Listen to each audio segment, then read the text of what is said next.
الحمد لله نحمده ونستعينه ونستغفره ونؤمن به ونتوكل عليه ونعوذ بالله من شرور أنفسنا ومن سيئات أعمالنا من يهده الله فلا مضل له ومن يضلل فلا هادي له ونشهد أن لا إله إلا الله وحده لا شريك له ونشهد أن سيدنا وحبيبنا وشفيعنا وسندنا محمدا عبده ورسوله صلى الله تعالى عليه وعلى آله وأصحابه وبارك وسلم تسليما كثيرا كثيرا أما بعد فأعوذ بالله من الشيطان الرجيم بسم الله الرحمن الرحيم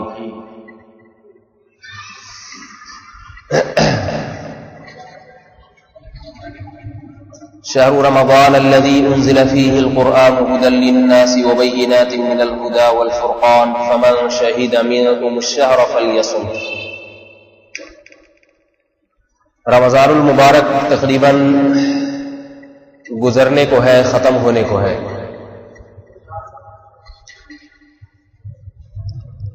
ہماری زندگی میں یہ مہینہ پہلے بھی کئی مرتبہ آیا، آ کے چلا گیا، اور اب ایک مرتبہ دوبارہ آیا ہے اور پھر اسی طرح سے چلا جائے گا. اس مرتبہ رمضان سے کیا سیکھا، کیا حاصل کیا، اس کے بارے میں اپنا محاسبہ کرنا چاہیے.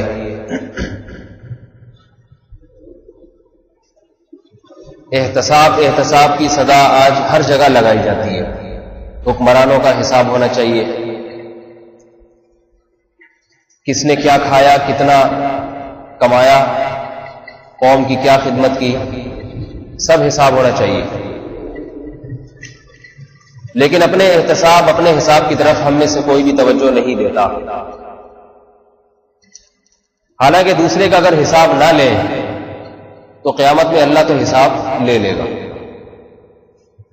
ہم اگر اپنے حکمرانوں کو چھوڑ دیں، ان سے حساب نہ لیں، تو قیامت میں اللہ نے تو لینا ہے. ایسا نہیں ہوگا کہ اللہ تعالیٰ کسی کو چھوڑ دیں، اس سے حساب و کتاب نہ لیں. فرعون جیسے طاقتور بادشاہ اور حاکم کو اللہ نے نہیں معاف کیا، نہ چھوڑا، تو ہمارے کمزور حکمرانوں کو کیسے معاف کر دیا جائے گا، ان سے کیسے حساب و کتاب نہیں ہوگا. لہذا یہ کام تو ہونا ہی ہے. لیکن جس کی طرف توجہ زیادہ دینی چاہیے وہ ہے اپنا احتساب، اپنا حساب. کیونکہ انسان جتنا اپنا خیر خواہ ہوتا ہے اتنا کسی کا خیر خواہ نہیں ہوتا. یہ انسان کی فطرت ہے. ہر آدمی چاہتا ہے پہلے میں، دوسرا دوسرے نمبر پہ. لیکن اپنا محاسبہ نہیں کرتے ہم، کس میں دوسرا پہلے اور میں بعد میں.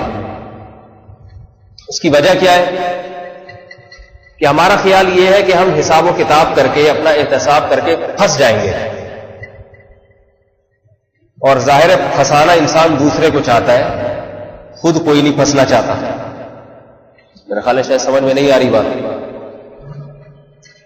احتساب کا مطلب کیا ہوتا ہے؟ آپ اس سے پوچھیں سامنے والے سے، ہاں بھائی کتنی چوریاں کی، کتنے جرائم کیے، کیا کچھ کرتے رہے ہو. گواہ پیش کیے جائے اس پہ تو ظاہر ہے وہ پھنس جائے گا. جرائم کا اقرار کرے گا تو پھنس جائے گا، اس کی ذلت ہوگی. اور پھنسنا کسی کو پسند نہیں ہے. ہر آدمی چاہتا ہے دوسرا پھنسے، میں بری الذمہ رہوں. یہ بھی انسان کی ایک قسم کی طبیعت ہے. لیکن یہاں ایک بہت بڑی ہم سے غلطی ہوتی ہے. وہ غلطی یہ ہے کہ ہم حساب و کتاب کو سمجھتے ہیں کہ اس سے انسان پھنس جاتا ہے. حالانکہ پھنستا وہ ہے جس کا حساب و کتاب دنیا میں نہیں لیا جاتا. کیونکہ جس کا دنیا میں ہو گیا آخرت میں نہیں ہوگا. جس کا دنیا میں نہیں ہوا تو آخرت میں پھنسے گا. وہ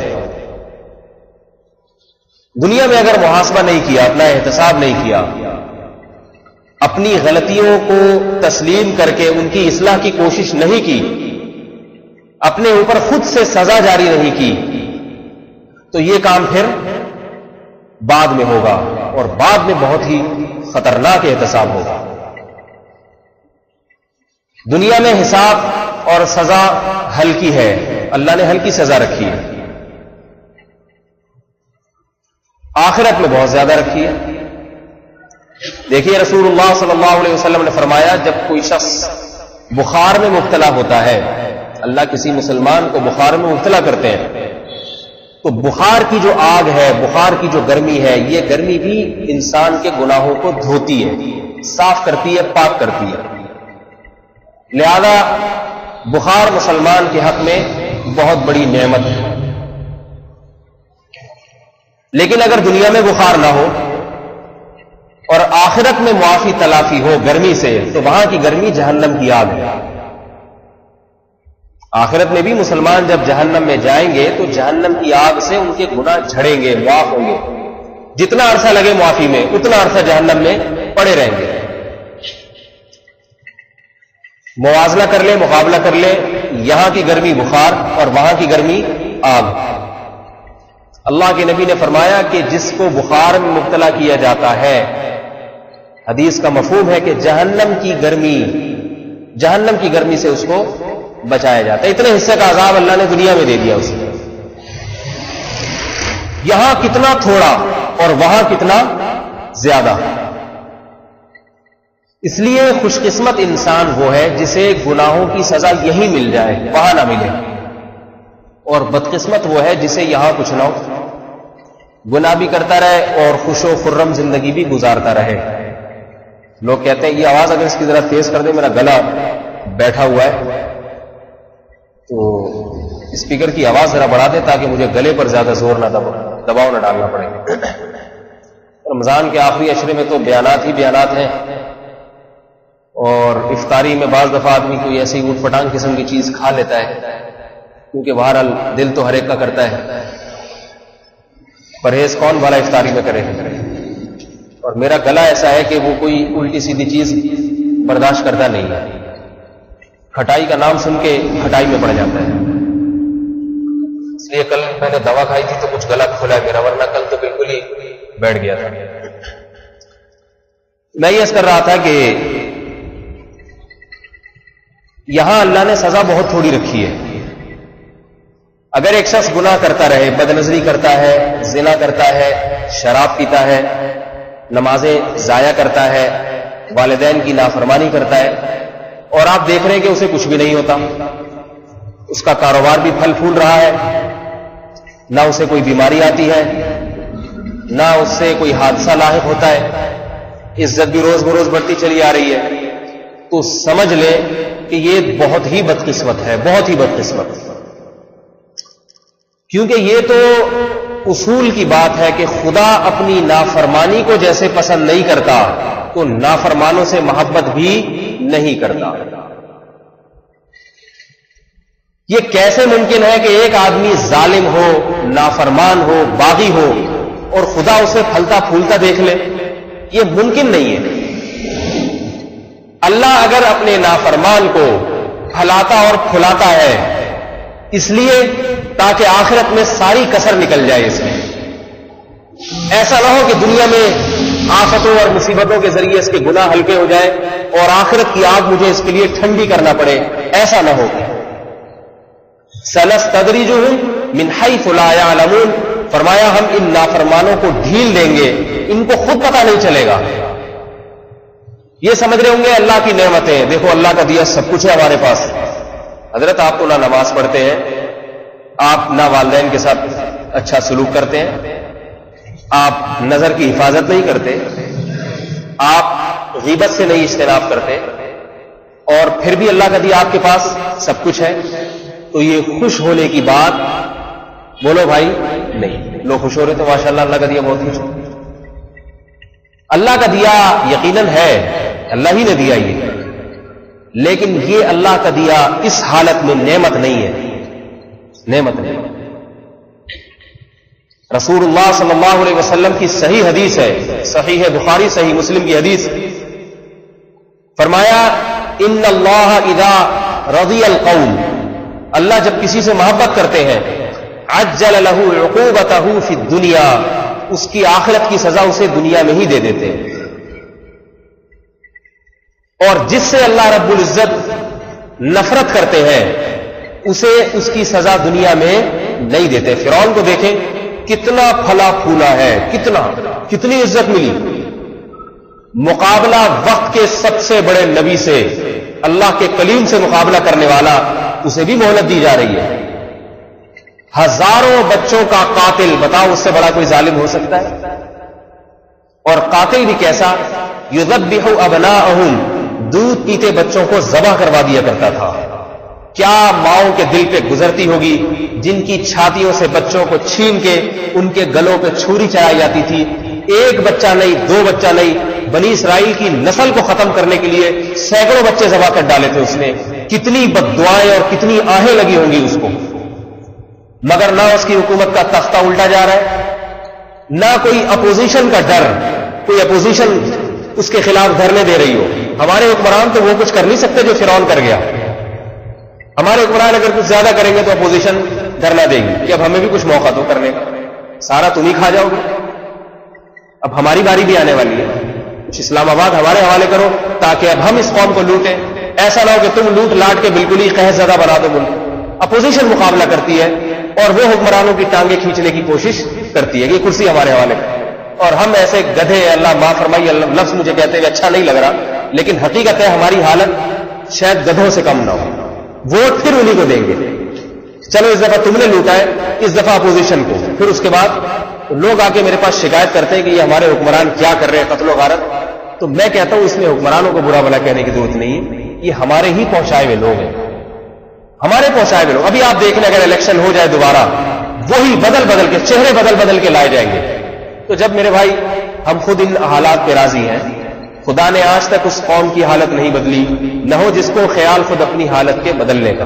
ان اللہ لا یغیر ما بقوم حتی یغیروا ما بانفسہم، فرمایا اللہ رب العزت نے کہ اللہ اس قوم کی حالت کبھی نہیں بدلتا جو خود اپنی حالت بدلنے کی کوشش نہیں کرتی. اللہ فرماتے ہیں تم اسی قتل و غارت پہ، اسی لوڈ شیڈنگ پہ خوش ہو، راضی ہو، تو ٹھیک ہے، خوش رہو، پھر شکایتیں نہ کرو، دعائیں نہ مانگو مجھ سے.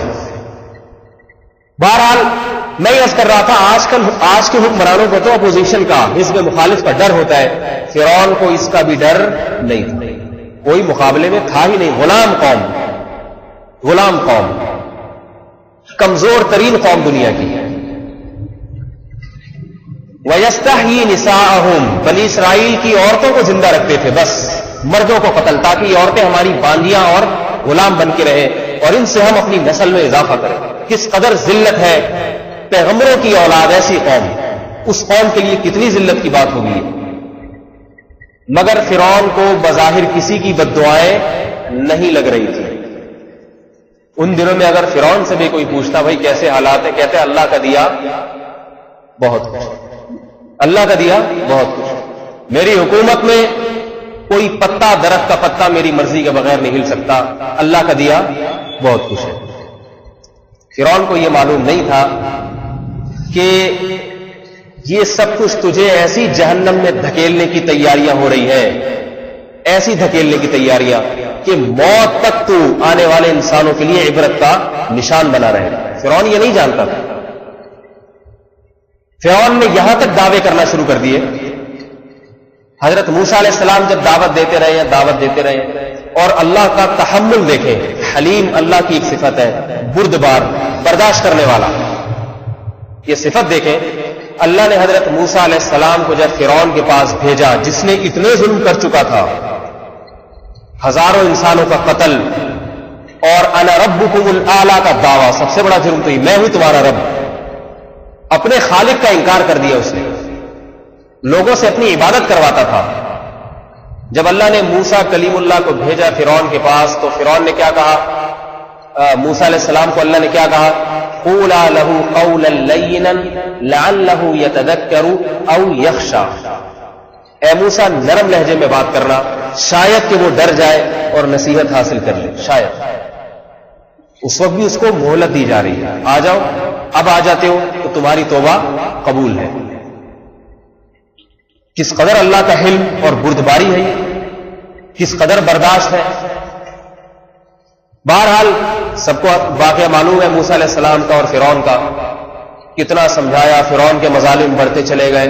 وَلَقَدْ آتَيْنَا 9 آیَاتٍ بَيِّنَاتٍ، 9 بڑی بڑی نشانیاں، بڑے بڑے معجزے موسیٰ علیہ السلام کو دیے گئے. پھر بھی فرعون باز نہیں آیا، یہاں تک کہ جادوگروں سے مقابلہ کرایا گیا، جادوگروں کو ایمان کی توفیق ملی، جادوگروں نے گواہی دی کہ یہ جادوگر نہیں ہے، اللہ کا پیغمبر ہے، پھر بھی فرعون ایمان نہیں لائے۔ لیکن نہ فرعون کی حکومت میں کوئی کمی آ رہی ہے، نہ بنی اسرائیل کی آسمان سے کوئی مدد آ رہی ہے، فرعون اکڑتا چلا گیا۔ بنی اسرائیل نے موسیٰ علیہ السلام سے کہا اوذینا من قبل ان تاتینا، اے موسیٰ تیرے آنے سے پہلے بھی ظلم کیے جا رہے تھے ہمارے اوپر، ومن بعد ما جئتنا، تیرے آنے کے بعد بھی ظلم ہو رہے ہیں، تیرے آنے سے بھی ہم پر کوئی فرق نہیں پڑا، ویسے کہ ویسے ہی، اس کے مظالم تو اور بڑھ گئے۔ موسیٰ علیہ السلام نے کیا فرمایا؟ یا قوم اصبروا، صبر کرو صبر، ان الارض للہ، زمین کس کی ملکیت میں ہے؟ اللہ کی ملکیت میں۔ اگر اللہ نے زمین ابھی فرعون کے حوالے کر رکھی ہے، اس کی حکمتیں اور مصلحتیں اللہ ہی جانتا ہے، لیکن اس کا یہ مطلب نہیں ہے کہ فرعون زبردستی خدا کی زمین پر قابض ہو گیا، اب اس زمین پر فرعون کی چلے گی، اللہ کی نہیں چلے گی، یہ مطلب نہیں ہے اس کا۔ بنی اسرائیل نے یہ دعویٰ کیا کہ اے موسیٰ تیرے آنے کے بعد بھی ہم ویسے کے ویسے ہی ہیں، کوئی فائدہ نہیں ہو رہا، اور ادھر فرعون کیا دعویٰ کر رہا ہے؟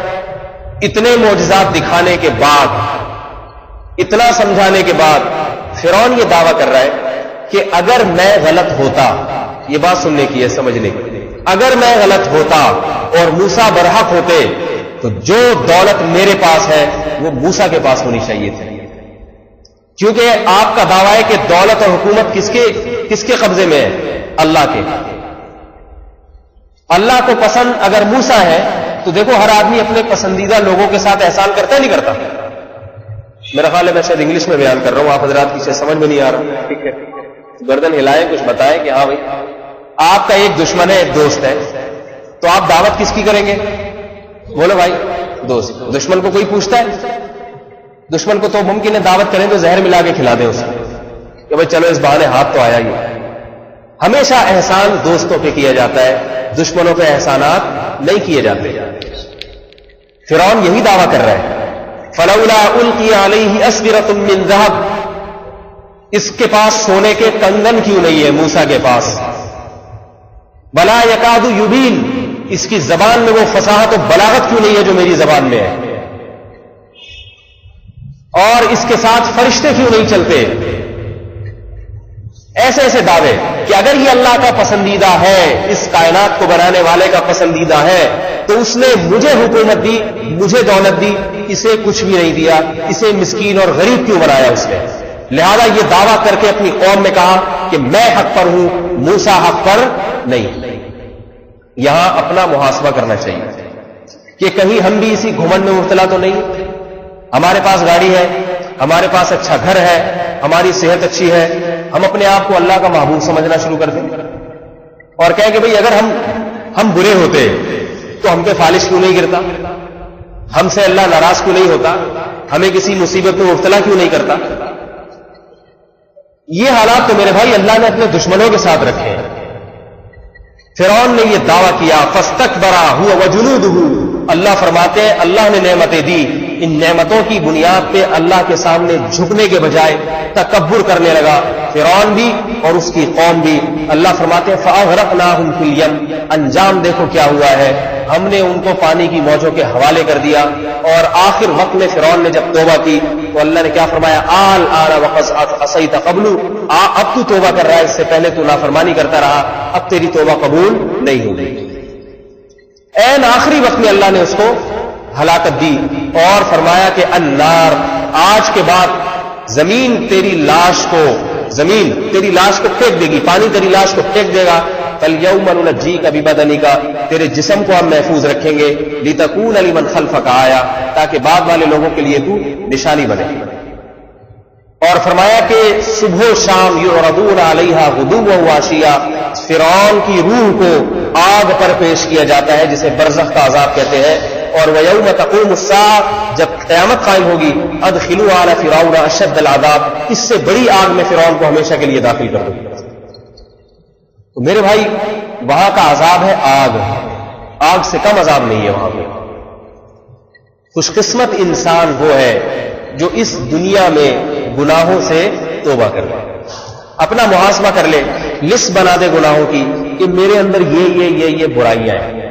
اگر میں سکون سے زندگی گزار رہا ہوں اس کا یہ مطلب نہیں ہے کہ میرا خدا ان برائیوں سے راضی ہے.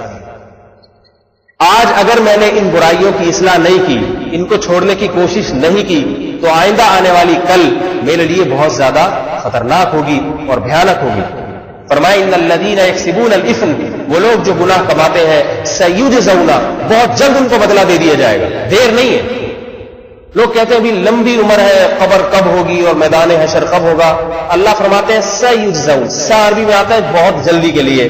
ہمیں موت دور نظر آ رہی ہے, اللہ کو ہماری موت ہم سے زیادہ قریب نظر آ رہی ہے. اللہ بتا رہا ہے بہت قریب, تم سمجھ رہے ہو تمہاری موت دور, حالانکہ تمہاری موت بہت قریب ہے. جب آئے گی موت تو ما لبثوا غیر ساعۃ, یہ خیال ہوگا کہ میں دنیا میں ایک گھڑی بھی نہیں رہا. دنیا میں کوئی ایسا نہیں ہے سوائے اہل اللہ کے جن کی موت کا وقت آتا ہو اور وہ یہ خوش ہوتے ہوں کہ بڑی دیر سے آئی, چلو اب تو مرنا ہی تھا. ایسا نہیں ہے. دنیا میں جس کی موت کا وقت بھی آتا ہے وہ کہتا ہے مجھے توقع نہیں تھی کہ میں اتنی جلدی مر جاؤں گا. 99 سال کے بوڑھا اگر اس کے پاس موت کا فرشتہ آتا ہے تو 99 سال کا بوڑھا بھی یہ کہہ رہا ہوتا ہے کہ میں تو یہ سمجھ رہا تھا بھی میں نے 10-15 سال اور جینا ہے, اتنی جلدی میں کیسے مر گیا. یاد رکھیے جتنے لوگ قبرستان میں آزاد ہیں ان میں کوئی بھی اپنی مرضی سے اپنی خوشی سے دنیا سے نہیں گیا, تبھی تو علاج کی کوشش کرتے ہیں. ہسپتال سے جس کی میت اٹھ رہی ہے اس کی علامت ہے کہ اس نے مرنے کی کوشش نہیں کی تھی, مرنے پر یہ راضی نہیں تھا.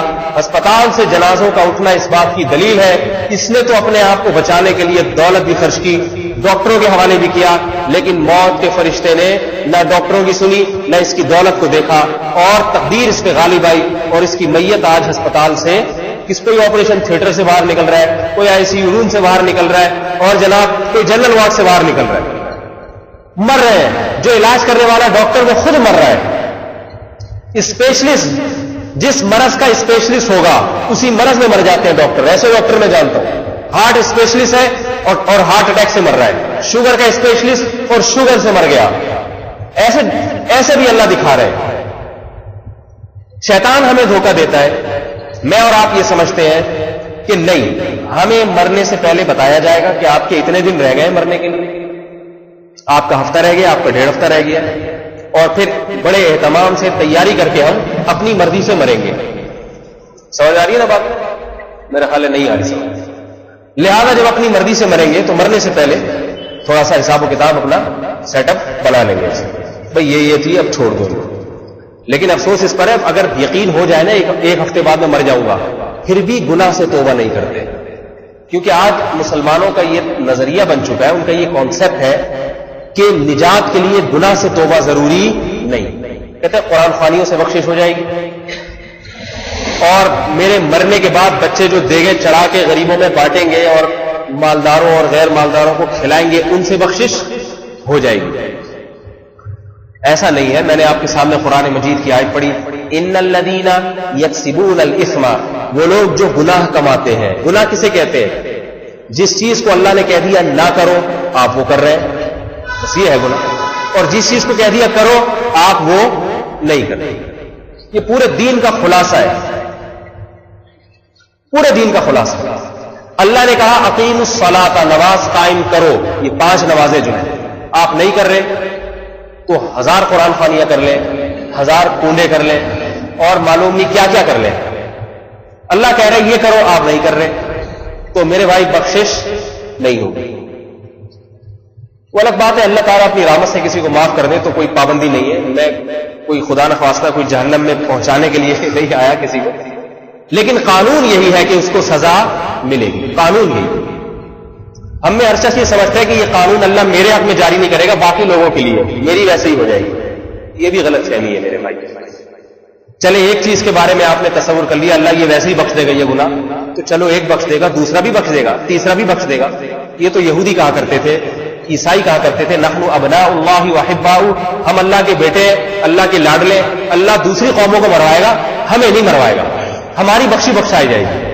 تو جس آدمی کا یہ نظریہ ہے کہ اللہ باقی مسلمانوں کو جہنم میں ڈالے گا, یہ جو حدیث میں آتا ہے نا نافرمان لوگ مسلمان بھی جہنم میں جائیں گے, یہ میرے علاوہ باقی لوگوں کے بارے میں, میں نہیں ہوں اس میں, تو یہ بہت بڑی غلط فہمی کی بات ہے.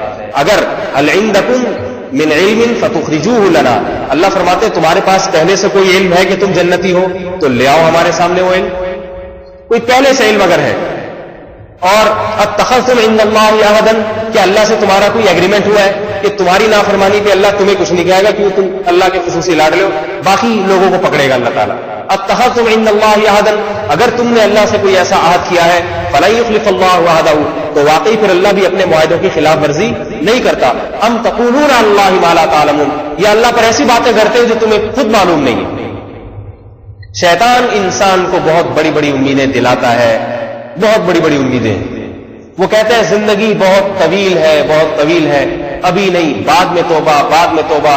امیدیں دلا دلا کے جب عین موت کا وقت قریب آتا ہے پھر انسان حسرت اور افسوس میں مبتلا ہو جاتا ہے.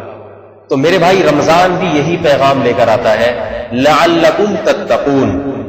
فرمایا کتب علیکم الصیام، تم پر روزے فرض ہیں تاکہ تم تقوی اختیار کرو، تم سے خدا کی نافرمانی چھوٹ جائے. تقوی کا مطلب بچنا، عربی میں تقوی بچنے کو کہتے ہیں، اور بچنے سے مراد ہر چیز سے بچنا نہیں، ہر چیز سے بچنا تو شریعت میں مقصود نہیں.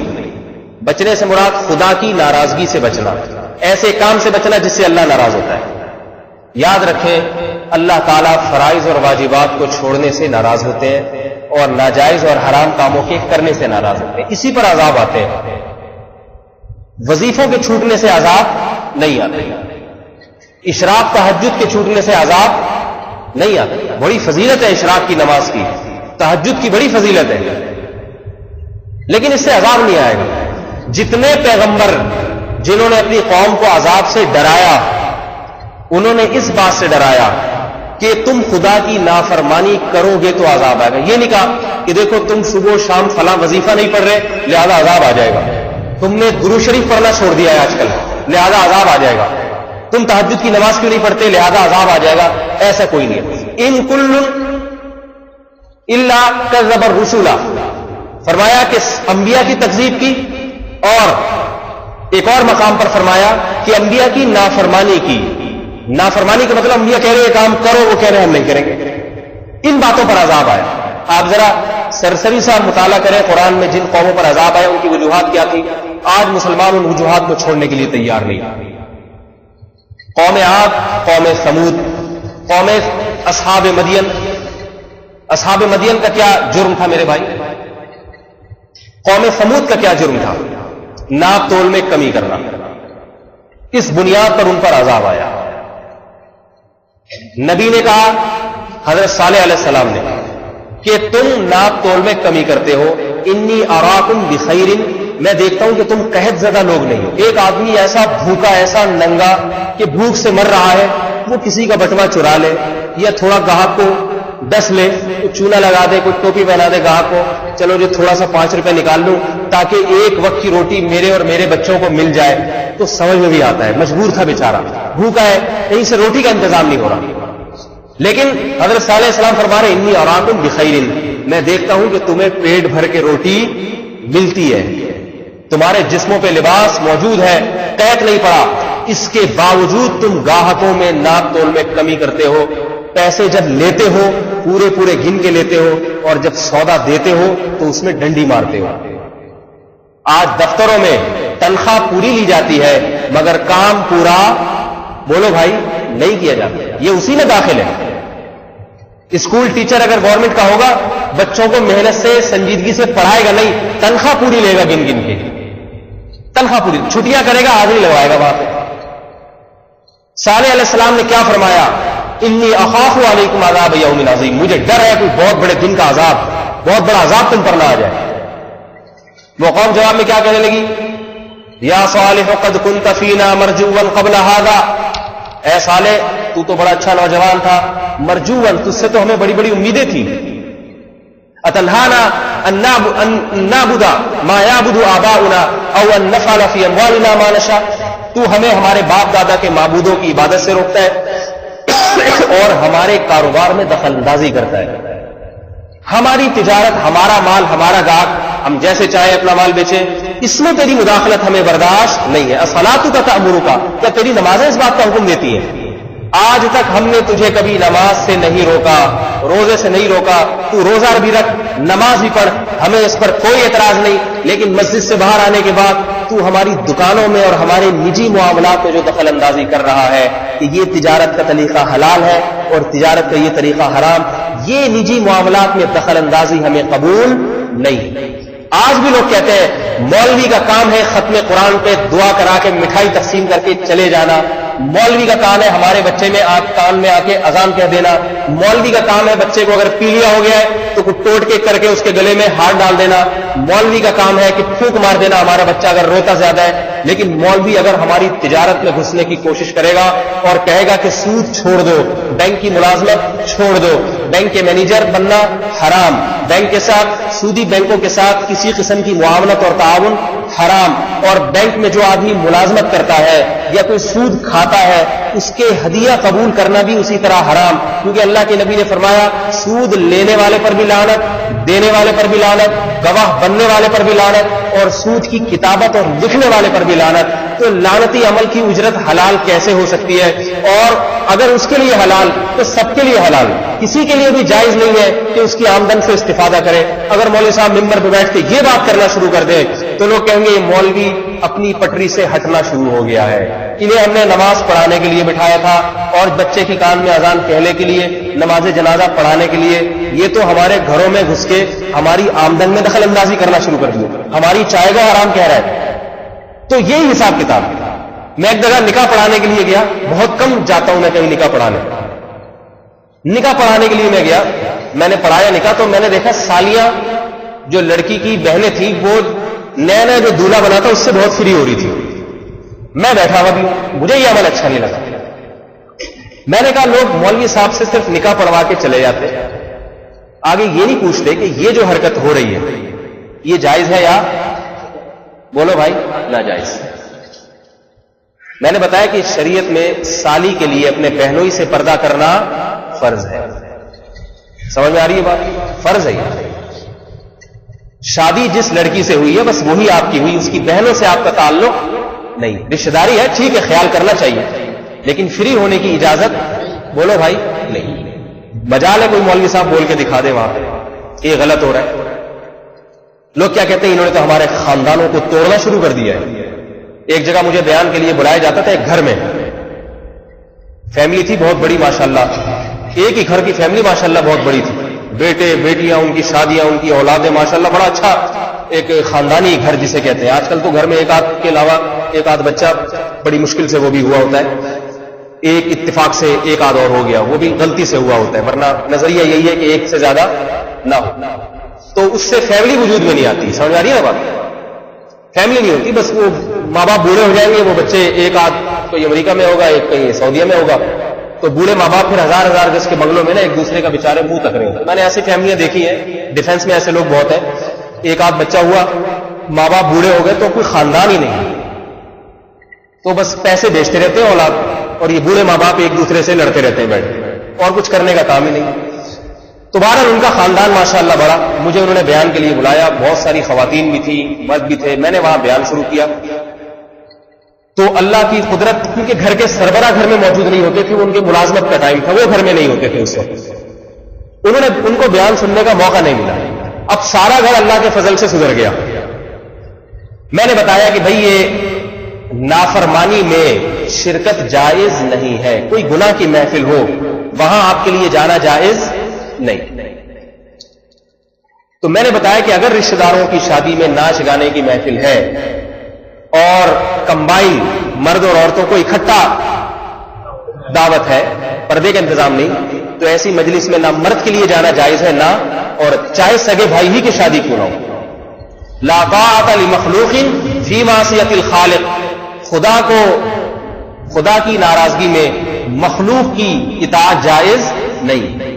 اگر آپ کے والد کہہ دیں نماز نہیں پڑھو تو کیا جائز ہے والد کی اطاعت کرنا؟ یہاں لوگ کہتے ہیں سگا بھائی بھی تو ایک رشتہ ہے، اس کا دل ٹوٹ جائے گا۔ میرے بھائی اللہ کے دل کو جوڑنا پہلے ضروری ہے، سمجھ میں آ رہی ہے بات؟ اللہ کی رضا کا خیال پہلے ضروری ہے، مخلوق اس کے بعد ہے۔ تو میں نے مسئلہ بتایا کہ بھئی جائز نہیں ہے، ایسی مجلس میں جائے جہاں پر خاص طور پر پردے والی عورت کے لیے ایسے مجلس میں چلے جانا یہ کیسے ممکن ہے؟ تو ان کے والد صاحب بڑے خوش تھے کہ ماشاء اللہ میرے گھر کی بڑی اچھی سیٹنگ ہو گئی ہے، ادب تمیز بھی پیدا ہو گیا، ماں باپ کا احترام بھی لوگوں میں پیدا ہو گیا. لیکن اتفاق سے کچھ دنوں کے بعد ان کے ہاں کوئی شادی ہوئی. بچوں نے منع کر دیا، ابا ہم تو نہیں جائیں گے، یہ تو ناجائز ہے، اس میں تو ناچ گانے بھی ہیں اور گیدرنگ بھی ہوگی مردوں عورتوں کی، ہم نہیں جائیں گے. اب ابا یا دادا جو بھی تھے ان کا میٹر گھوم گیا. انہوں نے کہا یہ تو مولوی صاحب ہمارے خاندانی معاملات میں بھی دخل اندازی کر رہے ہیں، یہ تو ہم نے ان کو اس لیے تھوڑی بلایا تھا، ہم نے تو بلایا تھا کہ کچھ تھوڑی سی ہمارے گھر میں تہذیب پیدا ہو جائے، کچھ بچے ماں باپ کی مان کے چلنے والے بن جائیں، تھوڑا نماز روزے کی طرف آ جائے تو گھر کا ماحول ذرا اچھا ہو جاتا ہے. چرسی موالی قسم کے نہ، یہ بھی تو فکر ہوتی ہے نا، کوئی چرسیوں میں بیٹھنا نہ شروع ہے، ظاہر جو نماز پڑھے گا تو وہ چرسیوں سے تو کم از کم بچ جاتا ہے. لیکن یہ مولوی تو ہمارے یعنی خاندانی معاملات میں دخل انداز ہے، اب شادی ہو رہی ہے اس میں جانے سے منع.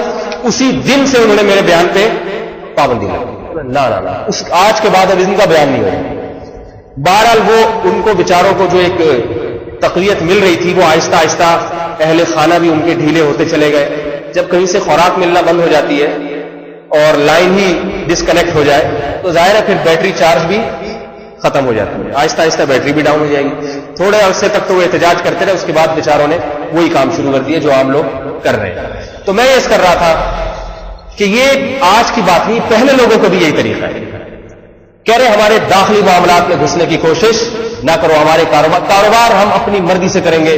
بلکہ بہت سے حرام خوروں نے، اللہ معاف فرمائے، بہت سے ایسے لوگ جن کی آمدن ان کو خود پتہ ہے کہ ناجائز ہے، وہ کچھ نہ کچھ مولوی حضرات سے دوستی بنا کے رکھتے ہیں اور اپنے ساتھ رکھتے ہیں ایک آدھ مولوی صاحب بھی. سمجھ آئی نا بات؟ اس لیے رکھتے ہیں کہ قیامت کے دن کچھ تھوڑا سا ایک عدد مولوی بھی ہونا چاہیے ہمارے ساتھ، صحیح ہے نا، تاکہ قیامت میں یہ تھوڑا سا ہمارے کچھ کام آ جائیں. اور دنیا میں بھی دعا ہوا کروانی ہے اور بچی کو دم درود کروانا ہے تو ایک آدھ ان کے ساتھ رہتا ہے جو انہی کی ہاں میں ہاں بھی ملاتا چلا جاتا ہے. تو میرے بھائی یہ طریقہ جو ہے نا صحیح نہیں ہے. صالح علیہ السلام نے جب کہا تو قوم نے یہ کہا کہ ہم اپنے گاہکوں کو جس طرح سے مال بیچیں آپ کو اس میں دخل اندازی کی اجازت نہیں. صالح علیہ السلام نے کیا فرمایا کہ میں تو صرف انصح لکم، تمہاری خیر خواہی چاہ رہا ہوں، میں تمہیں اپنے عذاب سے نہیں ڈرا رہا کہ میں ناراض ہو جاؤں گا. جس خالق کی تم نافرمانی کر رہے ہو وہ خالق ناراض ہو. آج نمازی بھی دفتر لیٹ پہنچتے ہیں اور تنخواہ پوری لیتے ہیں، نمازیوں کا یہ حال ہے.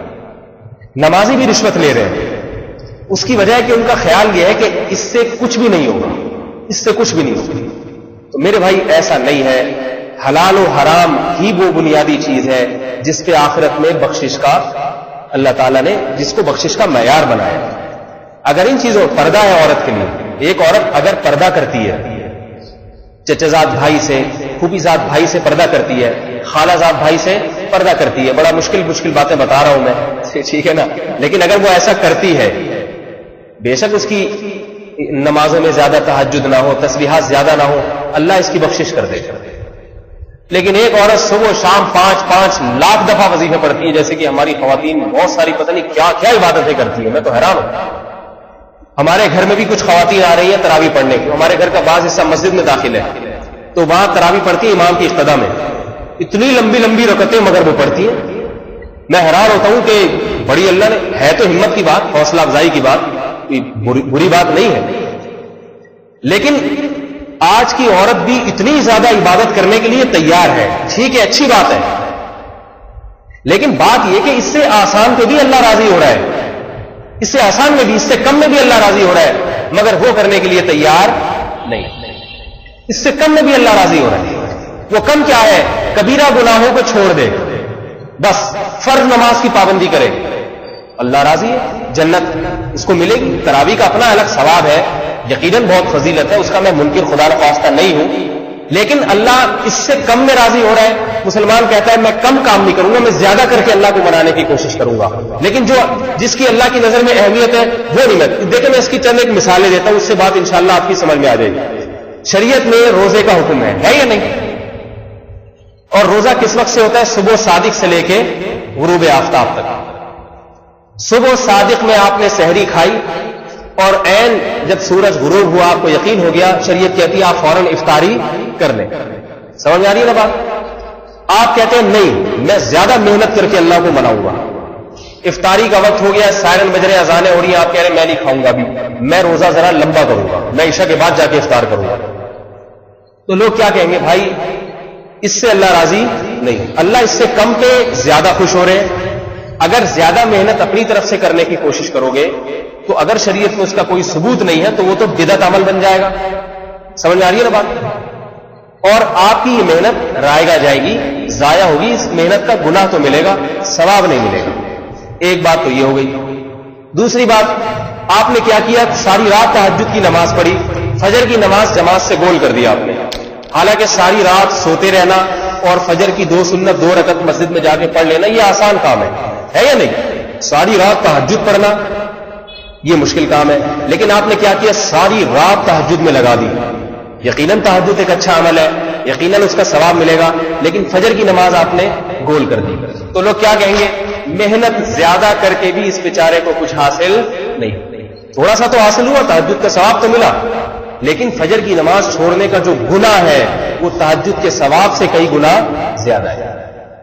اللہ کے بتائے ہوئے طریقے کے مطابق تھوڑا عمل کر لے، تھوڑا عمل وہ زیادہ محبوب ہے اور زیادہ نجات کا ذریعہ ہے، اور اللہ کے بتائے ہوئے طریقے سے ہٹ کے کتنا ہی زیادہ عمل کر لے، اللہ قیامت میں کہیں گے نالائق جو کرنے کے کام تھے ان کی طرف تو تو نے اہمیت دی نہیں، اور جن چیزوں کی میری نظر میں بہت زیادہ اہمیت نہیں تھی ان پہ تو نے پورا زور لگا دیا، تو آج سوائے خسارے کے میرے پاس تیرے لیے کچھ بھی نہیں۔ تو میں بتا دیتا ہوں جلدی جلدی، قرآن کہہ رہے ہیں ان تجتنبوا کبائر ما تنہون عنہ نکفر عنکم سیئاتکم، فرمایا اگر تم کبیرہ گناہوں سے بچو گے اور چھوڑ دو گے، چھوٹی موٹی خطائیں ہم معاف کر دیں، تو اللہ خود بتا رہے بس کبائر کو چھوڑ دو میں بخش دوں گا۔ تو سلمان کہتے ہیں نہیں، یہ نہیں ہوگا، بس میں بہت کچھ کر لوں گا اللہ، میں 3 روزہ تراویح پڑھ لوں گا، 10 روزہ تراویح پڑھ لوں گا، اور معلوم نہیں میں اتنے پیسے فلاں جگہ پہ اس سال ثواب کے لیے خرچ کر دوں گا، لیکن تو نے جو 8-10 کام جو انگلیوں پہ گنے جا سکتے ہیں مجھے بتائے ہیں کرنے کے لیے وہ مجھ سے نہیں ہے، تو اللہ کیا فرمائیں گے؟ پھر میں تجھے جنت میں بھی داخل نہیں، کیونکہ سنت اللہ کی سنت، اللہ کا قانون وہ تبدیل نہیں ہو سکتا۔ تو موٹے موٹے احکام ہیں مردوں کے لیے بھی خواتین کے لیے بھی، وہ کر لینے چاہیے۔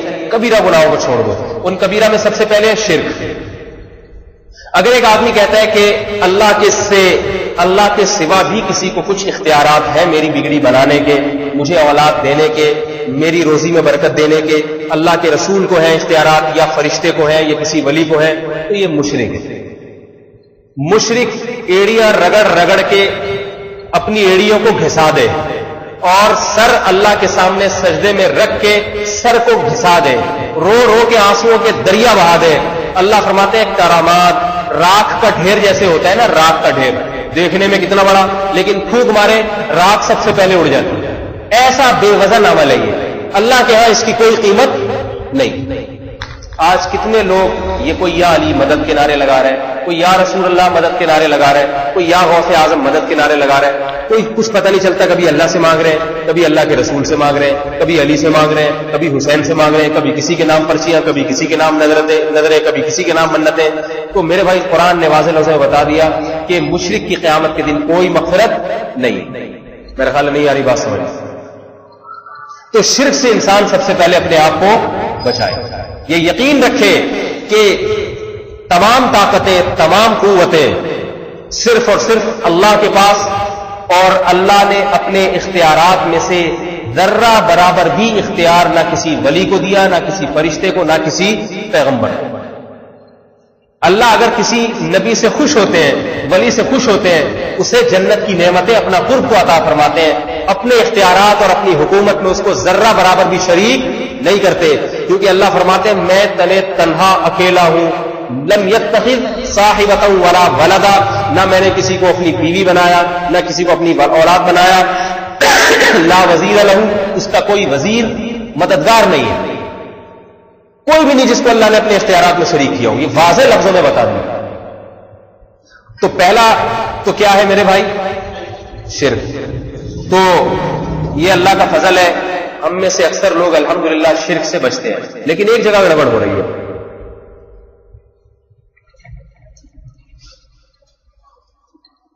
وہ گڑبڑ یہ ہو رہی ہے کہ آج کل جو نعتیں آ رہی ہیں نا، وہ نعتیں بڑی شوق سے سنی جاتی ہیں، ان میں بہت سارے الفاظ شرکیہ ہوتی ہیں، اور ہمارے مسلمان ان پر سر گھماتے رہتے ہیں، دہراتے رہتے ہیں۔ تو نعت سننے میں یہ خیال کیا کریں کوئی ایسا شعر، کوئی ایسا لفظ جس سے پتہ چلتا ہو کہ اللہ اس کے رسول میں کوئی فرق ہی نہیں ہے، تو وہ ہٹا دیا کریں۔ ایسی نعت کو اپنے موبائل سے اور کمپیوٹر سے نکال دیں، پابندی لگا دیں، چاہے کسی نے بھی پڑھی۔ شرک اللہ کو پسند نہیں۔ عالم الغیب صرف کس کی ذات ہے؟ اللہ کی ذات۔ مختار کل صرف اللہ کی ذات۔ علم اور قدرت کے لحاظ سے ہر جگہ موجود اللہ کی ذات۔ اللہ کے سوا کوئی بھی نہیں۔ یا ایھا الناس انتم الفقراء الی اللہ، تم سارے کے سارے، سب پیغمبر بھی، سب ولی بھی، سب فرشتے بھی، سب فقیر ہو، محتاج ہو اللہ کے۔ واللہ هو الغنی الحمید، اور صرف اللہ ہی ہے جو بے پرواہ ہے اور اسے کسی کی ضرورت نہیں۔ سمجھ آ رہی ہے بات؟ رہا یہ مسئلہ کہ پیغمبروں کے پاس معجزات، چاند کے 2 ٹکڑے کر دیے، حضرت موسیٰ نے لاٹھی کو سانپ بنا دیا، تو یہ بات غلط ہے کہ پیغمبر نے چاند کے 2 ٹکڑے کیے۔ پیغمبر نہیں کیے، نہ اللہ نے پیغمبر کو اختیار دیا تھا۔ پیغمبر سے صرف یہ کہا گیا کہ آپ انگلی گھمائیں۔ چاند کے 2 ٹکڑے کس نے کیے؟ اللہ نے کیے۔ حضرت موسیٰ لاٹھی کو سانپ نہیں بنا سکتے تھے، حضرت موسیٰ کو صرف یہ کہا جاتا تھا لاٹھی زمین پہ پھینکے۔ سانپ اور اژدہا کس نے بنایا؟ اللہ نے۔ یہی وجہ تھی کہ ہر دفعہ حضرت موسیٰ پوچھتے تھے اللہ سے، پوچھتے تھے۔ اگر اللہ اختیار دیتا تو پوچھتے تھوڑی، پھینکتے جب چاہو سانپ بنا دو، وہ مسئلہ ہی نہیں۔ ہر جگہ پوچھا جا رہا ہے۔ پہلی دفعہ بھی پوچھا کہ اللہ نے بتایا القی ما فی یمینک، اے موسیٰ تیرے دائیں ہاتھ میں کیا ہے؟ فرمایا لاٹھی۔ فرمایا ذرا پھینکو اس کو زمین میں، پھینکا، سانپ بن کے دوڑ رہی ہے۔ اللہ فرماتے ہیں موسیٰ علیہ السلام بھاگے ڈر کے۔ اگر موسیٰ نے لاٹھی کو سانپ بنایا ہوتا علیہ السلام تو بھاگتے تھوڑی۔ یہ جو شعبدیں دکھاتے ہیں، کرتب دکھاتے ہیں، یہ کہ یہ بنا دیا، ڈر کے تھوڑی بھاگتے ہیں، وہی کھڑے رہتے ہیں۔ ان کو پتا ہے ہمارے بنایا ہوا ہے، نظر کا دھوکہ ہے، دماغوں کو ہم نے خراب کیا، دوبارہ ویسا کر دیں گے۔ بھاگ تو دوسرے رہے ہوتے ہیں جو بیچارے، جن کو پتہ نہیں ہوتا یہ حقیقت ہے یا کیا ہے۔ حضرت موسیٰ نے لاٹھی زمین پہ ڈالی، سانپ بنا، بھاگے۔ ولم یعقب، پیچھے مڑ کے بھی نہیں دیکھا۔ قرآن کے الفاظ بتا رہا ہوں، قلنا لا تخف اقبل ولا تخف، اے موسیٰ دوبارہ واپس آ، ڈر نہیں، اور اس کو پکڑ لے۔ سنعیدها سیرتها الاولی، تو اس سانپ کو پکڑے گا، یہ سانپ تجھے ڈسے گا نہیں، بلکہ ہم اس کو دوبارہ نعیدها، ہم اس کو دوبارہ لاٹھی بنا دیں گے۔ نہیں آئی بات سمجھ میں؟ ہم بنا دیں گے، آپ کا کام ہے صرف پکڑنا، اور لاٹھی میں تبدیل کرنا کس کا کام ہے؟ سنعیدها، نعید، ہم بنائیں گے۔ پتا چلا موسیٰ علیہ السلام نہ تو لاٹھی کو سانپ بنا سکتے تھے، اور سانپ بننے کے بعد نہ دوبارہ اس کو لاٹھی میں تبدیل کر سکتے تھے۔ تو یہ سارے کام کون کر رہا تھا؟ اللہ۔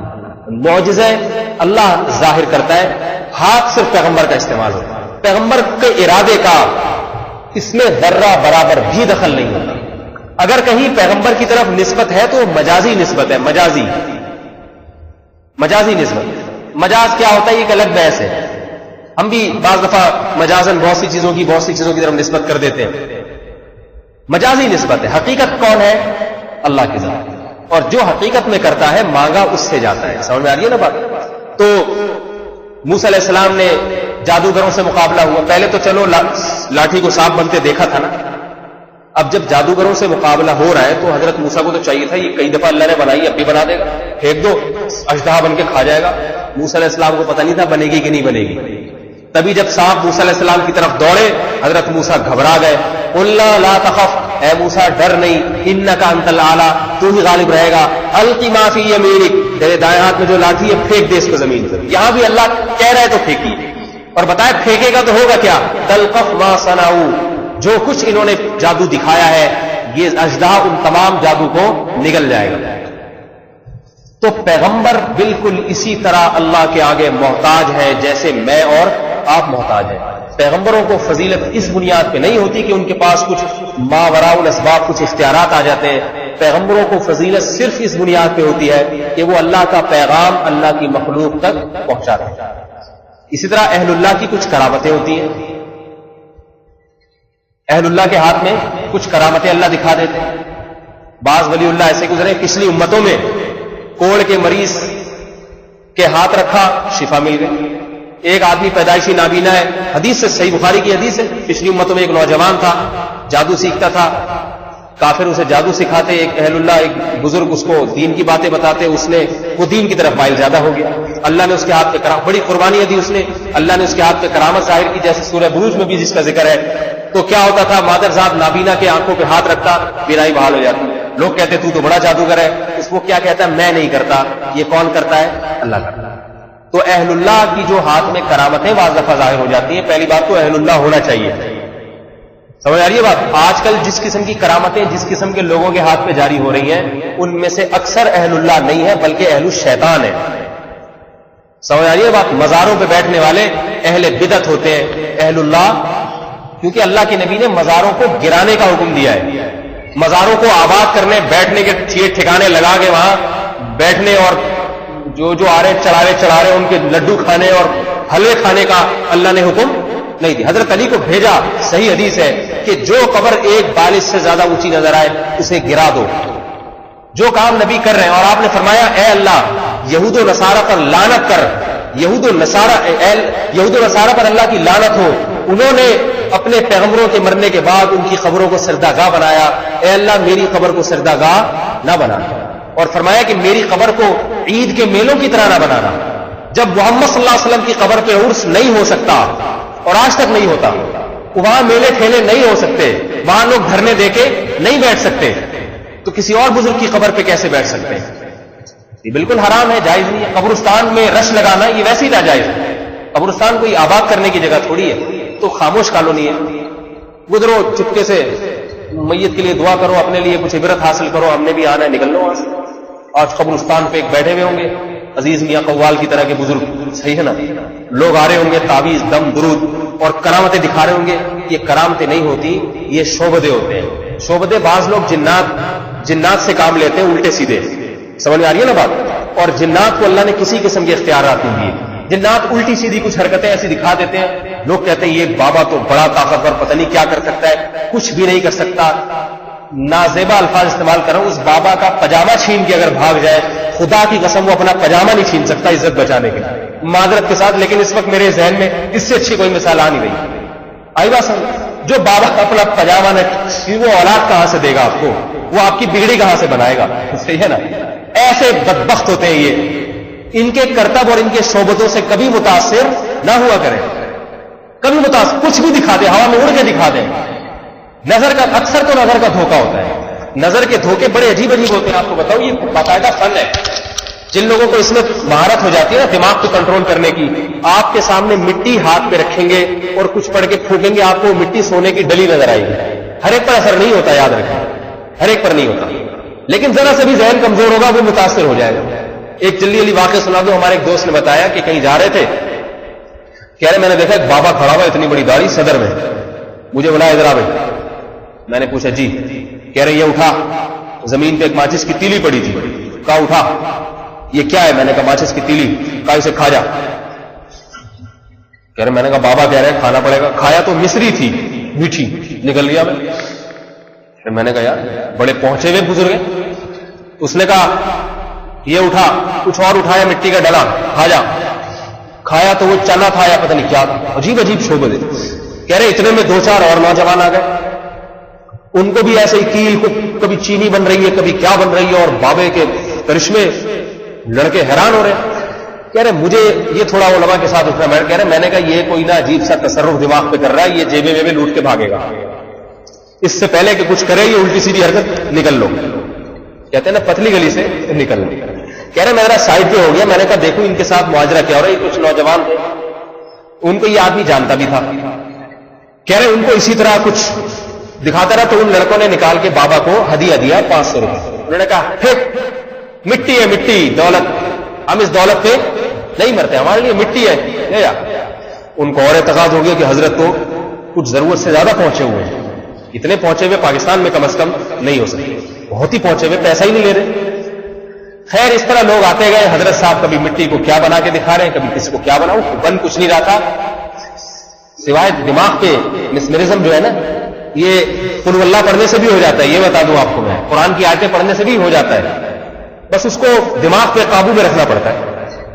کہہ رہے اس بزرگ نے، فراڈی نے، ان سے نوجوانوں سے کہا کہ ان نوجوانوں نے کہا کہ حضرت، بزرگ نے پیشکش نہیں کی ان نوجوان خود ہی کا حضرت آپ آج کل تو ہر ایک کی دولت چاہیے نا، حضرت آپ کچھ ایسا عمل بتا دیں جس سے ہمارے پاس جو دولت ہے وہ دگنی ہو جائے. اس نے کہا ٹھیک ہے، ہمارے لیے تو یہ دولت مٹی ہے، مٹی، تم ایسا کرو ہمیں اپنے گھر لے جاؤ اور جتنا سونا ہے لا کے رکھو، میں اس کو پھونک ماروں گا ڈبل ہو جائے گا.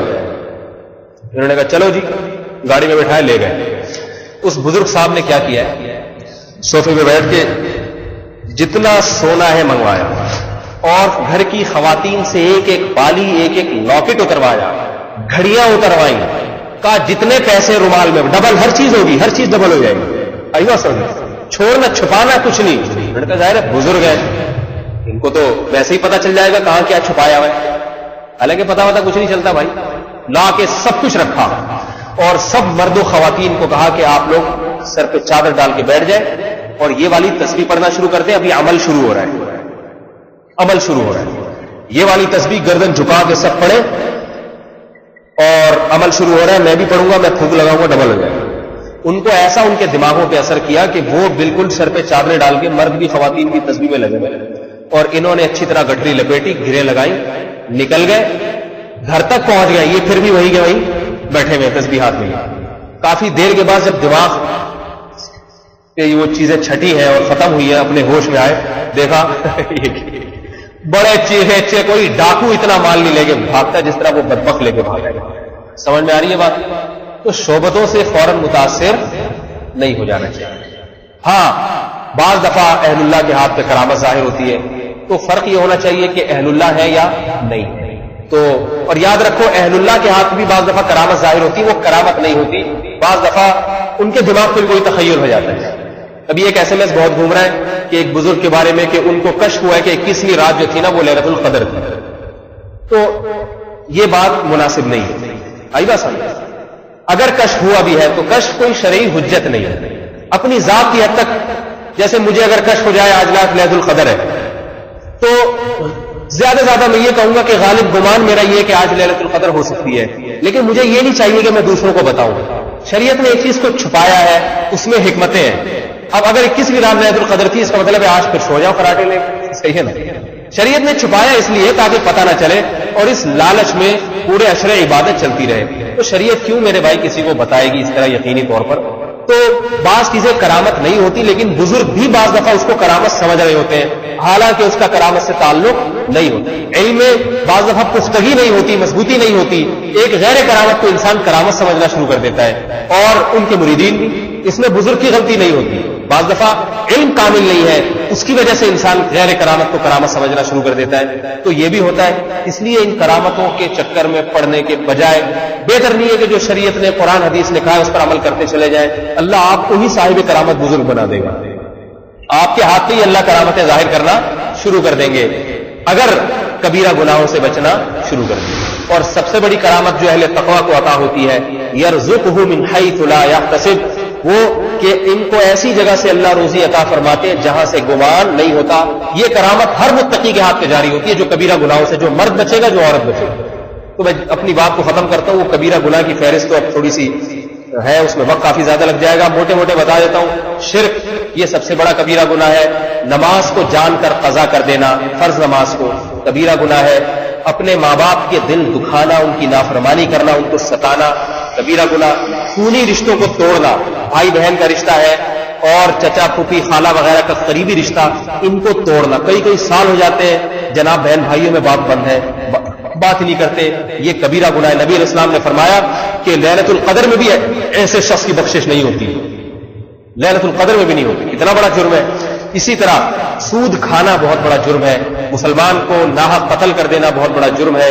اور کسی کے گناہ، کسی نے کوئی چھپ کے گناہ کیا، بے شک وہ کبیرہ ہو، اس نے چھپ کے کیا، آپ نے دوسروں کے سامنے اس کے گناہ کو ظاہر. یہ آج بہت بڑا مرض ہے، فیشن بن چکا ہے. وہ فلاں آدمی یہ کام کر رہا تھا، تو اس نے اتنا بڑا جرم نہیں کیا، آپ نے اس کے جرم کو ظاہر کر کے اس سے بڑا جرم کیا. کسی کا بھی کوئی جرم ہو، بشرطے کہ وہ چھپ کے کر رہا ہو. کھلے عام کر رہے ہیں تو وہ اپنے جرم کو چھپانے پر خود ہی راضی نہیں ہے، آپ بھی بتا سکتے ہیں. لیکن اس کا راز تھا، اللہ کے ساتھ اس کا معاملہ تھا، اس نے چھپ کے کیا، آپ نے دوسروں کو بتا دیا. بہت بڑی. اب اللہ اس کی ممکن ہے قیامت میں ستاری کر لے، آپ کی ستاری نہیں ہوگی. اللہ کہیں گے تو نے اس کے عیب کو ظاہر کیا، میں تیرے عیبوں کو دنیا کے سامنے ظاہر کروں گا. تو یہ وہ بڑے بڑے گناہ، ان کے علاوہ کچھ اور ہیں، تو ان گناہوں سے کتنے آسان ہیں دیکھو، گنے جا سکتے ہیں۔ قتل نہ کرو، خودکشی بھی اس میں داخل ہے، ماں باپ کی نافرمانی، عورت کے لیے شوہر کی نافرمانی، اس کو ستانا، یہ بھی کبیرہ گناہ ہے۔ آج عورت ہر ایک کو خوش رکھے گی، نہیں ہوگا تو اس کا شوہر اس سے خوش نہیں ہوگا۔ ہر ایک خوش ہے، شوہر خوش نہیں ہے۔ حالانکہ عورت کسی کو خوش نہ رکھے، صرف اپنے شوہر کو خوش رکھ لے، جنت میں چلی جائے گی۔ اللہ کے نبی نے فرمایا وہ عورت جنت میں نہیں جا سکتی جس کی اس حال میں موت واقع ہوئی کہ اس کا شوہر اس سے راضی نہیں تھا۔ کتنی بڑی وعید ہے۔ آج عورتیں تراویح بھی پڑھیں گی، تہجدی بعض عورتیں پڑھ لیتی ہیں، اور اشراق توابین بھی، شوہر خوش نہیں ہے، اس کی خدمت نہیں، اخلاق نہیں ہے، اس سے بات کرنے کی تمیز نہیں ہے، سلیقہ نہیں ہے۔ حالانکہ عورت پر شوہر کا اتنا بڑا احسان ہے، خدا کی قسم ہماری عورتوں کو اگر یقین نہ آئے، جاؤ یورپ کی انگریز عورتوں کو جا کے دیکھو، وہاں کوئی مرد عورت کو بیوی بنانے کے لیے تیار نہیں ہے۔ ان کو پتا ہے بیوی بنا کے بہت بڑی مصیبت گلے پڑ جاتی ہے، بہت بڑی مصیبت، ساری زندگی اس کو کھلانا پڑے گا، اس کو گھر کرائے پہ لے کے دینا پڑے گا، اس کی اولاد کے خرچے اٹھانے پڑیں گے، بیٹیاں ہوں گی ان کی شادیوں کی ذمہ داری ہوں گی، یہ ساری ٹینشنیں ہیں، مصیبتیں ہیں۔ ہمارا الحمدللہ ہمارے ہاں کے مرد یہ ساری ٹینشنیں اور مصیبتیں اٹھاتے ہیں یا نہیں اٹھاتے؟ حالانکہ نہ اٹھائیں مرد کو اتنا بڑا نقصان نہیں۔ مرد اگر شادی نہ کرے زنا کرتا رہے گا، آخرت کا نقصان ہے، مگر دنیا تو گزر جائے گی بہت آرام سے۔ لیکن نقصان کس کو ہوگا؟ عورت کو، اسے عزت نہیں ملے گی۔ نکاح کرنے والا مرد کتنی مصیبتوں میں پھنس جاتا ہے، رات کو دیر سے گھر آئے بیگم صاحبہ پوچھیں گی، تبھی بہت سے لوگ کرتے ہی نہیں، اور کرتے ہیں تو بعض دل میں دعائیں، کسی سے کہہ تو سکتے نہیں مولوی صاحب میری بیوی کے مرنے کی دعا فرما دو، لیکن دل میں تمنا ہوتی ہے یا اللہ میرے کہے بغیر خود سے یہ کام کر لیں۔ بہت سو کی ہے، ایک آدمی کی بیوی مر گئی، مری نہیں تھی، سکتا ہوا تھا اس کو، تو جنازہ جا رہا ہے تو کھمبے سے ٹکرا گیا، بیگم صاحبہ اٹھ کے بیٹھ گئی۔ اب کسی کو کہہ تو سکتا نہیں، لیکن دل میں بڑا ہو یار یہ کیا ہو گیا۔ اب اگلی دفعہ جب واقعات میں انتقال ہوا تو لوگ کلمہ پڑھتے ہوئے جا رہے ہیں اور یہ کہہ رہے بھائی ذرا کھمبا بچا گئے، بھائی ذرا کھمبا بچا گئے۔ لوگوں نے یہ لطیفے کیوں بنائے ہوئے ہیں؟ اسی لیے کہ اکثر لوگ اپنی بیویوں سے خوش نہیں، زبان دراز، سب کی بات نہیں کر رہا، تنگ کرتی ہیں، یہ نہیں دیکھتی کہ یہ مجھے کھلاتا ہے پلاتا ہے، سارے خرچے یہ اٹھاتا ہے۔ اگر اپنے باپ کچھ تحفے تحائف دے دے نا تو بیگم صاحبہ کہ دیکھو عید کے کپڑے میرے والد نے بنائے، آپ کو عید کے کپڑے بنانے کی بھی توفیق نہیں ہوئی۔ عید کے کپڑے بنا کے کیا کر دیا اس نے؟ سارا سال تو آٹا دال گھی بجلی کا بل گیس کا بل یہ ادا کر رہا ہے، اپنے باپ سے بولو کر کے دکھائیے۔ باپ بولے گا نہیں بھائی میں نے دی اس لیے تھوڑی تھی کہ میں تو اس لیے دی تم یہ خرچے اٹھاؤ، تم یہ خرچے، سارے خرچے گھر وہ دیتا ہے۔ اور ہونے والی انگریز اپنے بچوں سے مکر جاتے ہیں، انگریز اگر شادی کر بھی رہے گا نا بچوں کو میرا نہیں بھائی، کیونکہ اس کو پتا ہے اگر میں نے مان لیا میرا عدالت اس کے سارے خرچے مجھ پہ ڈال دے گی۔ وہاں کہتے ہیں ہٹاؤ بھائی میرا نہیں ہے، ڈی این اے ٹیسٹ سے پکڑے جاتے ہیں، یہی ہے پکڑو اس کو۔ ہمارے الحمدللہ ایسا مرد بڑے فخر سے کہتے ہیں میرا بیٹا ہے، میری بیٹی ہے، اس کے خرچے اس کے سارے انتظامات میرے ذمے ہیں، میری بیوی کے ذمے نہیں ہے۔ مردوں کو برین ہیمریج ہوتا ہے اگر بیٹیوں کی شادیاں نہ ہو، مر جاتے ہیں بیٹیوں کے غم میں، دکھتے ہیں۔ انگریزوں میں کسی کو نہیں سنا ہوگا آپ نے بیچاروں کو بیٹی کی شادی نہیں ہو رہی برین ہیمریج سے کوئی انگریز مر گیا ہو، نہیں ہوتا۔ ہمارے ساری ذمہ داریاں اٹھاتے ہیں۔ یہ اللہ کے نبی کی تعلیمات ہیں، عورت پر شوہر کا بہت بڑا حق ہے۔ اگرچہ یہاں بیان خواتین نہیں سن رہی ہیں، لیکن ہے تو یہ خواتین میں کرنے کا، آپ اور شیر ہو جائیں گے اس سے، ٹھیک ہے نا؟ تو لیکن بہرحال حقیقت ہے عورت کے لیے یہ ایک بہت بڑا ہے نا چیلنج ہے کہ وہ اپنے شوہر کو راضی رکھے۔ آج کل راضی کرتی نہیں۔ مرد کے لیے یہ ہے کہ وہ اپنی بیوی کے حقوق کے خیال کرے، اگر خدمت میں کبھی کوتاہی کرتی ہے تو نظر انداز کرے۔ یہ یاد رکھنا چاہیے بیوی میں اور باندی میں فرق ہوتا ہے۔ آج مرد بیوی اور باندی میں فرق نہیں سمجھتے۔ عورت کا جو بنیادی مقصد ہے وہ انسیت ہے، ایک زندگی گزارنے کے لیے ساتھی ہونا چاہیے، انسیت ہے، اولاد کی طلب ہونی چاہیے، پوچھے لگوانا، برتن دھلوانا، اپنے بھائیوں کے دیوروں کی خدمتیں، اور پوری یعنی جیسے گھروں میں ماسیاں ہوتی ہیں نا اس طرح اس سے حاکمانہ انداز سے کام لینا، یہ جائز۔ ہم نے اپنے جتنے اکابر کو دیکھا بزرگوں کو، ان کا اپنی گھر کی عورتوں کے ساتھ جو لب و لہجہ ہوتا تھا وہ حاکمانہ نہیں ہوتا تھا۔ خدمت تو گھر میں عورتوں نے ہی کرنی ہے ظاہر، میرے شیخ و مرشد مفتی رشید احمد صاحب رحمۃ اللہ علیہ فرماتے تھے میں اپنے گھر والوں سے کبھی یوں نہیں کہتا کہ یہ کھانا اٹھا لو یہاں سے، پانی لے آؤ. اس میں حاکمانہ لفظ ہے، جیسے ماسی کو کہہ رہا ہے. اگرچہ پتہ ہے گھر میں دسترخوان سے کھانا بیگم نہیں اٹھانا ہے، لیکن کہتے کیا تھے یہ کھانا اٹھوا لیجیے، پانی منگا، ذرا پانی پلوا دیجیے. حالانکہ گھر میں کوئی خادم نہیں ہے، لیکن بجائے ڈائریکٹ آرڈر کرنے کے بھئی پانی کا کوئی انتظام کروا دیں تاکہ حاکمانہ لہجہ نہ ہو.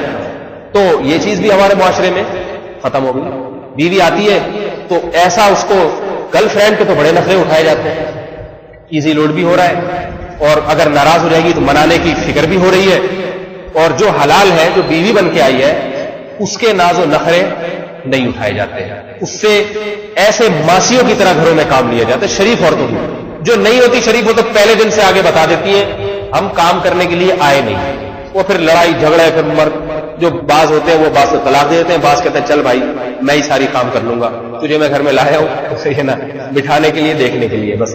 تو افراط و تفریط. بہرحال میں یہ بتا رہا تھا نبی نے فرمایا کہ اگر میں اور کسی کو حکم دیتا کہ سجدہ کرے، عورت کو حکم دیتا کہ اپنے شوہر کے سامنے سجدہ کرے. اتنا بڑا حکم ہے. عورت کے لیے شوہر کو ناراض کرنا بھی کبیرہ گناہ ہے. یہ موٹے موٹے گناہ ہیں، ان کو چھوڑ دیا جائے تو اللہ نے جنت کا وعدہ کیا. چھوٹی موٹی خطائیں اللہ تعالیٰ معاف کریں گے. صرف یہ نہیں کہ اللہ کی رحمت سے امید، اللہ نے وعدہ کیا کہ میں کروں گا، میں پکڑوں گا صرف کبیرہ گناہوں پہ. سمجھ میں آ رہی ہے بات؟ اللہ تعالیٰ ہم سب کو ان کبائر سے بچنے کی توفیق عطا فرمائے. اور رمضان میں تہجد پڑھے، تراویح پڑھے، اس نیت سے تاکہ اللہ کی اتنی محبت پیدا ہو جائے کہ اللہ کی نافرمانی اور گناہ سے بچنا آسان. تہجد بھی اسی لیے، تراویح بھی اسی لیے، رمضان کے روزے بھی اسی لیے تاکہ رمضان کے بعد گناہ، اللہ کی محبت ہوگی تو گناہ سے بچے گا نا انسان. اسی نیت سے جو معتکف حضرات ہیں وہ اپنے اعتکاف کو مکمل کریں تاکہ مسجد کے ماحول میں رہ کے اللہ سے اتنی محبت پیدا ہو جائے کہ اس محبت کی وجہ سے اللہ کی نافرمانی مشکل ہو جائے. جس سے محبت ہوتی ہے اس کو راضی کرنے میں مزہ آتا ہے، اور جس سے محبت نہیں ہوتی اس کی نافرمانی میں مزہ آتا ہے. اللہ تعالیٰ سمجھنے کی عمل کی توفیق عطا فرمائے. دعا انشاءاللہ پھر کسی اور مجلس میں کرا دیں گے، ابھی کافی تھک گیا ہوں میں. سبحان